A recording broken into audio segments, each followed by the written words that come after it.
Syederalun memasuki bulan Ramadan 1444 Hijriah, jumlah kedatangan penumpang kapal penyeberangan di Kabupaten Simelu mulai meningkat.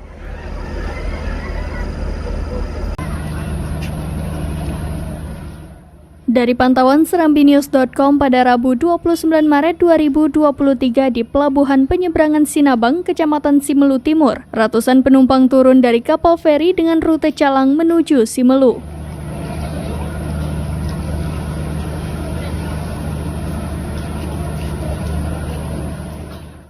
Selain ratusan penumpang, tampak juga puluhan kendaraan barang yang membawa kebutuhan pokok masyarakat di Pulau Simelu untuk stok kebutuhan menjelang Lebaran dan sesudah Lebaran.